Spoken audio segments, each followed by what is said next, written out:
Amados povos e nações de língua portuguesa, amada igreja de língua portuguesa, eu gostaria de fazer um comentário a respeito desta temível profecia desta manhã.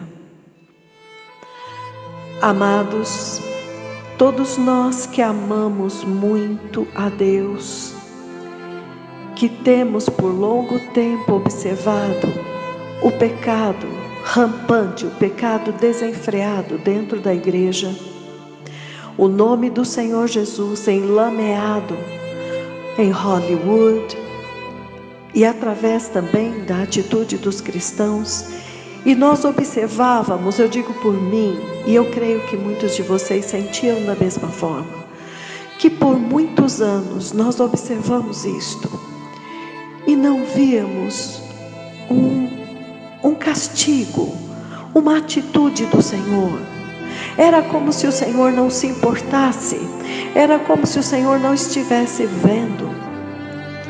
E por muitos anos, no nosso coração, havia um clamor: Senhor, faça algo, Senhor, mova algo na terra. Pai, nós não estamos mais vendo o Senhor agir, o nome do nosso Senhor Jesus tem sido enlameado e não há nenhum tipo de punição. E por muitos anos, amados, muitos de nós clamamos ao Senhor que isto não continuasse, para que todos não se perdessem e achassem que realmente Deus não existe, que Ele não se importa. Pode falar o que você quiser, tá vendo? Eu posso falar o que eu quiser, blasfemar o nome do Senhor Jesus e a cruz dele em Hollywood, fazer peças de teatro, filmes nojentos, imagens nojentas do Senhor, e nada acontece, tá vendo? Se Deus existisse, Ele tomaria alguma atitude. Por muitos anos, amados, eu falo pelo meu espírito, o meu espírito gemeu diante do Senhor, porque com esta atitude e o silêncio de Deus, as gerações seguintes achariam que Deus não existe, que Ele não está na terra e que Ele não está vendo. Então, amados, estes dois tremendos e temíveis profetas do Senhor, eles são a resposta de Deus para esta geração, enquanto há tempo para arrependimento. Quando nós vemos no livro do Apocalipse, capítulo 11, que fala, é o único lugar onde realmente revela o caráter, a natureza e o que é que estes dois tremendos profetas do Senhor, estas duas testemunhas, que nós sabemos que é Moisés e Elias, o que é que será a missão destes dois profetas do Senhor durante a grande tribulação. A Bíblia fala muito claramente no versículo 3. Olha, eu quero começar aqui aproveitando a ministração do sábado, do domingo. No versículo 1 e 2, vocês veem claramente que há uma separação.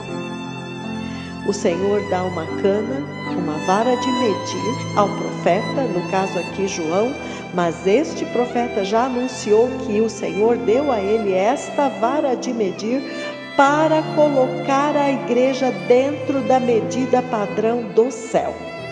Então estes tremendos profetas do Senhor, eles receberam esta vara de medir do versículo 1, e o Senhor ordenou que eles fossem e medissem o templo de Deus, ou seja, o altar restaurado, o altar santo de Deus, e os adoradores, aqueles que nele adoram. Ou seja, há um padrão determinado que o Senhor determinou, e este padrão foi revelado, este mensageiro veio com estas medidas na mão e com esta vara de medir, e o Senhor disse para ele: ponha o meu altar e os meus adoradores dentro deste padrão. E então eles foram e fizeram e vieram com esta missão de restaurar. Do you want me to go down? De restaurar o altar do Senhor e pôr a medida padrão na igreja. Você vê que no versículo 2, o Senhor faz uma separação. ele separa o átrio interior e o átrio exterior. Olha que incrível, no domingo o profeta do Senhor falou sobre separação, e aqui então ele já está falando que vai haver uma separação daqueles que estão dentro do padrão e os que estão fora do padrão. Aleluia! O Senhor está falando conosco nesta manhã. No versículo 3, ele diz que ele dará poder às duas testemunhas. Isto ele está se referindo ao ministério deles durante a grande tribulação, com respeito ao juízo de Deus sobre a terra e a salvação, a redenção de Israel. Mas quando você chega no versículo 5, o Senhor avisa algo a respeito destas testemunhas. Ou seja, acabou o tempo de você tocar em um servo verdadeiro de Deus e ficar impune. Na verdade, estes dois profetas, eles são de fato misteriosos, eles são de fato diferentes. E eles são aqueles que vão decretar juízo na terra durante a grande tribulação. Só que o que a igreja não estava esperando é que o Senhor iria liberar estes profetas para fazer a mesma obra na igreja, para julgar as nações e para purificar a igreja e prepará-la para entrar no reino de Deus. Então no versículo 5 ele avisa: se alguém lhes fizer mal, fogo sairá da sua boca e devorará os seus inimigos. Se alguém quiser lhes fazer mal, importa que assim seja morto. Ouçam-me muito bem, povos e nações de língua portuguesa. Se estes dois tremendos profetas vieram com o selo do Deus vivo, o nome do Senhor está sobre eles, o poder de Deus está sobre eles, a autoridade do Senhor está sobre eles. Acaso quem falar contra eles não estará falando contra o próprio Deus? Então quem pode falar contra o próprio Deus e entrar no céu? Então o tempo da zombaria acabou, porque agora vocês estão entendendo. Se de fato estes dois profetas trazem a marca do Deus vivo, se de fato a palavra que sai da boca deles é a palavra de Deus, o Espírito que habita neles é o Espírito Santíssimo, o Espírito dos santos profetas de Deus, que estão na terra agora, por pura misericórdia.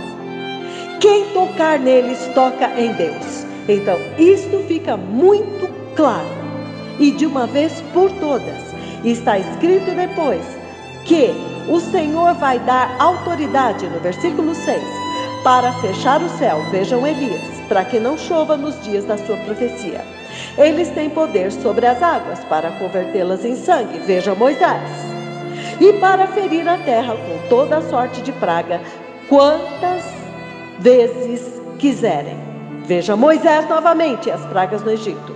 É muito claro o ministério e a autoridade destes dois profetas. Amados, estes dois profetas foram enviados para a igreja com a mesma missão que eles serão enviados para Israel. Eles foram enviados para restaurar o altar do Senhor, para restaurar o santo nome do Senhor e para separar para o Senhor um povo santo que entrará no reino de Deus. Então esta profecia desta manhã é um alerta muito solene para todas as nações da terra. Embora o povo clame, porque o povo do Quênia, eles aprenderam a se arrepender de verdade.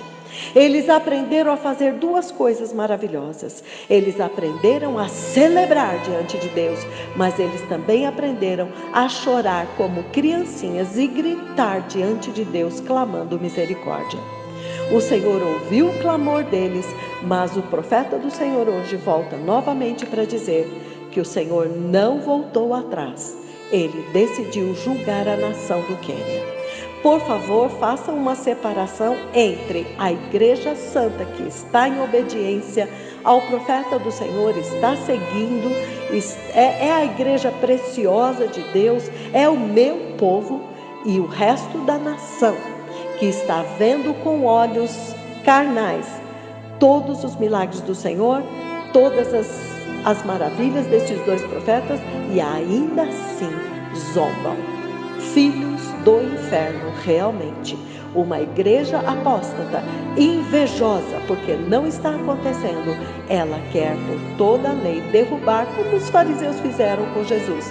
Lembra quando está escrito no livro de João, que os fariseus, a igreja apóstata daqueles dias, decidiram matar Jesus e Lázaro, a quem ele tinha ressuscitado, porque é óbvio, a multidão estava seguindo-os. Então, amados irmãos, é tempo de nós crescermos e amadurecermos, é tempo da igreja entender o que está escrito na Bíblia e ver que está se repetindo nesses dias. Aonde nós seremos achados?